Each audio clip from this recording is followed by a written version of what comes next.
ये हमलावर की तस्वीर आपने देखी होगी शायद राम कदम जी, सीसीटीवी फुटेज आपने देखा होगा। क्या नजर आता है, क्या मकसद हो सकता है? क्योंकि ये बात भी बहुत सारे लोगों को हजम नहीं हो रही है कि ये सिर्फ चोरी के मकसद से एक शख्स सैफ अली खान के घर के अंदर घुस जाता है। मुझे ऐसा लगता है कि हम सारे लोग पुलिस का काम न करें, मीडिया का काम करे, लोग जो देख रहे हो देखने का काम करे। पुलिस तहकीकात का काम करेगी, तफ्तीश का काम करेगी। पुलिस उस अंजाम पे पहुंचेगी कि क्या चाह रहे थे, उनकी क्या मंशा थी, उनका क्या मकसद था, किस भाव से आए थे, क्या उन्होंने किया। तो हम उसके उनके कृत्य के प्रारूप में न जाए। उनका जो प्रारूप है, उनका जो कृत्य है, लेट देम डू इट। और उसके बाद वो जो सामने आता है उसके ऊपर हम टिप्पणी करें।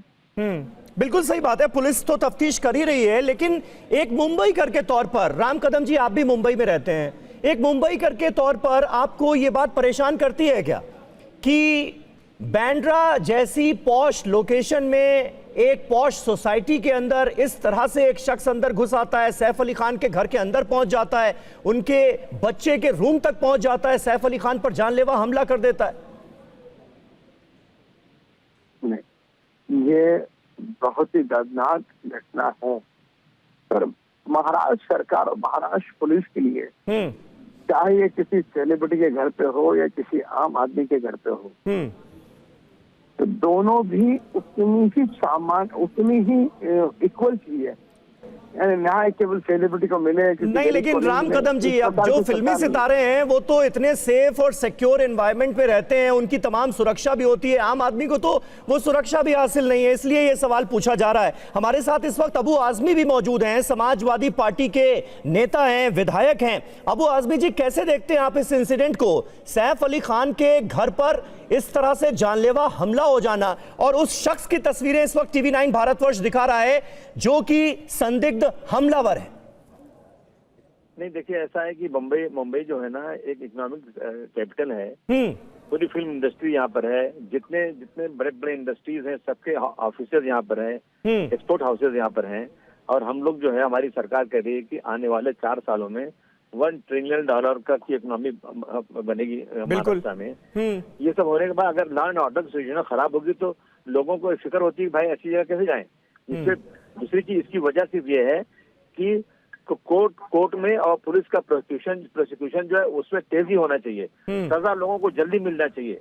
और ये सजा मिलती नहीं, 20-20 साल तक केसेस चलते हैं, इसलिए सब लोग बिंदास से कुछ भी करो, कुछ होने वाला नहीं है, ऐसी लगता है। तो इसमें सरकार को बड़ी गंभीरता से देखना चाहिए। मुंबई एक ऐसा शहर है जो दुनिया के लोग यहाँ आते हैं, तो अगर यहाँ पर सेफ्टी नहीं होगी, देखिए बाबा सिद्दीकी को मार दिया, आज तक ये पता नहीं चला हम लोगों को कि बाबा सिद्दीकी को मारने का की वजह क्या थी, कौन लोग थे मारने वाले, क्या है। ये गोल गोल बातें चल रही हैं। तो अगर इस तरह की चीजें होंगी तो लोग डरेंगे और फिर जो है बिजनेस पे असर पड़ेगा, इकोनॉमी पे असर पड़ेगा। तो ये लेकिन अबू आजमी साहब, अभी तक पुलिस ने जो जानकारी साझा की है मीडिया से, शुरुआती तफ्तीश के आधार पर, उसमें इस बात का भी जिक्र किया गया है कि चोरी के इरादे से मुमकिन है कि ये शख्स सैफ अली खान के घर के अंदर दाखिल हुआ। आपको पुलिस की थ्योरी पर विश्वास है ना अभी तक की? 12 माले पे घुसा चोरी करने के लिए, मुझे नहीं पता कि क्या होता है, इंक्वायरी सही होना चाहिए। सिर्फ चोरी करने 12 माले पे घर में घुस गया, इतने बड़े आदमी के घर में जिनके इतनी सिक्योरिटी रहती, इतनी हिम्मत कैसे पड़ी उसकी, ये जरा पता लगना चाहिए खाजे से। सवाल ये भी उठाए जा रहे हैं कि मुंबई अब पहले जितनी सुरक्षित नहीं रही। सलमान खान के घर पर फायरिंग हो जाती है, सैफ अली खान के घर के अंदर घुसकर एक हमलावर उनके ऊपर 6 बार चाकू से वार कर देता है, इतना गंभीर हमला हो जाता है। क्या आप भी ऐसा मानते हैं? बिल्कुल सुरक्षित नहीं है, इसमें कोई शक नहीं है, बिल्कुल सुरक्षित नहीं है। महिलाओं पे हमला हो रहा है, बड़े बड़े लोगों पे हमला हो रहा है, गरीबों पे हमला हो रहा है। लोगों को लगता है कि ये सब किसी को मर्डर कर दो, कुछ होने वाला नहीं है, 10 साल 20 साल केस चलेगा, विटनेस टूट जाएंगे, पुलिस को पैसे दे करके हम लोग केस हल्का कर देंगे।